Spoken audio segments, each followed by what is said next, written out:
You're a zombie. Walking Dead, right? That's right. Good job, Keandra. Good job. High five. High five, Keandra. Walking Dead. Zombie. That's what her answer was. So it's up to us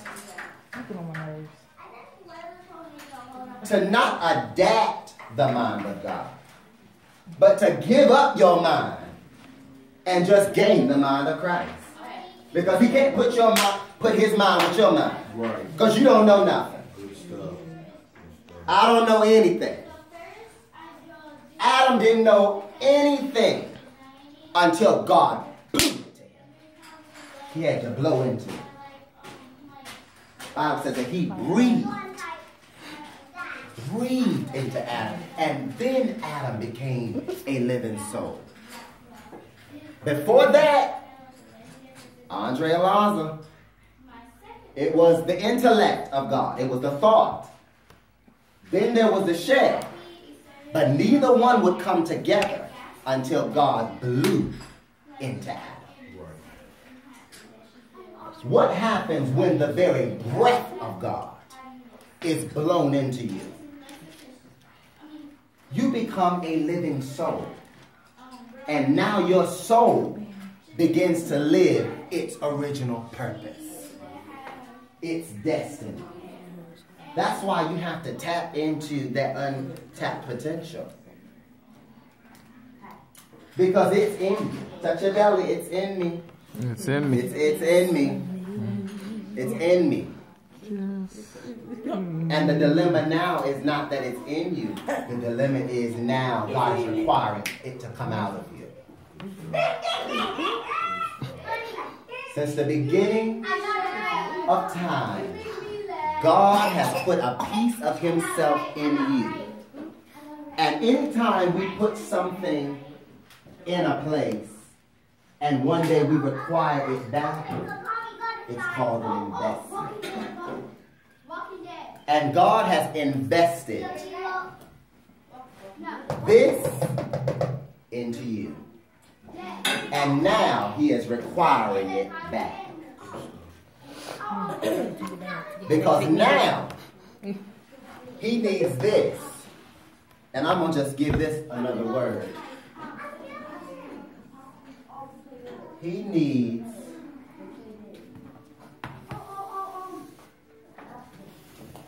to underwrite the kingdom.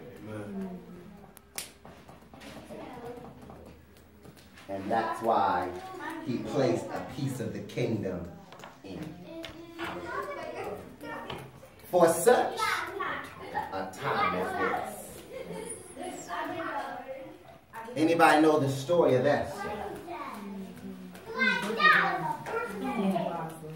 Y'all know about Esther. I know the women should know about Esther. She waited for her time. Her time. She waited for her time. That's why you can't move. This is free. I'm going to put this in here. You can't move before your time. Because you will screw everything up. Everything will get jacked up if you move before God. She waited on her time. Moses waited on his time. Joshua waited on his time. David was anointed before he was king. Amen. He was anointed and then he was released to king years later. But he waited on his time. And now we are at the time now where God is requiring the investment. When are you going to give back to God what belonged to him anyway? How do we hold on to what God has already allowed us to know is his?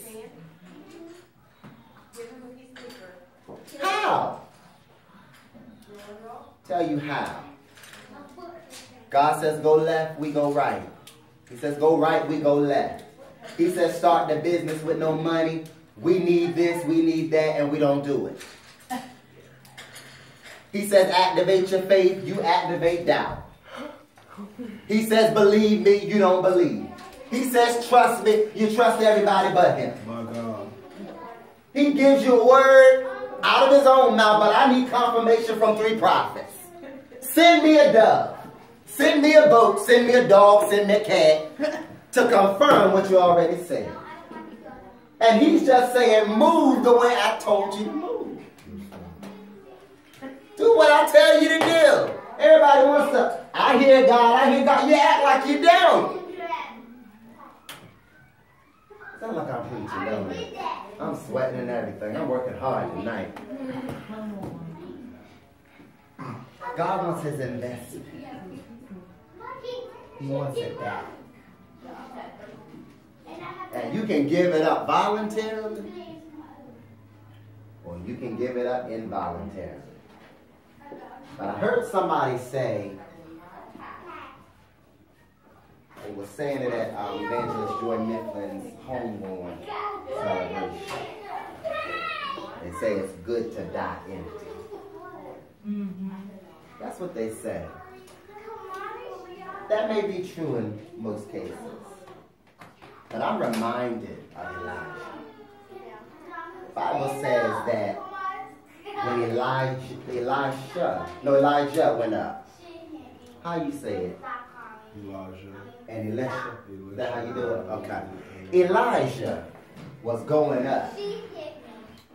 And the mantle, we always talk about the mantle falling. But the Bible says that Elisha was promised that he would do double of what his mentor or his predecessor did. But while Elisha was alive, he only performed 15 miracles. Now, Elijah performed 8. So 8 and 8 is what? Okay. Now, Elisha only performed 15 while he was alive. But the Bible says, I feel like preaching right now. Come on. The Bible says that there were some bandits that was running by, and they dropped a dead man in Elisha's grave. And the dead man stood up. So he had his investment, his double portion, he had it to the bone, even in death. That's where your legacy comes from. Good God. This man is preaching. That's where the legacy of your investment comes from. That even in death, people will say, you have touched my life. You have influenced me. You have influenced me to be better. There are people that die every day, and we will never know. We will never be influenced by, because they did not tap into their full potential.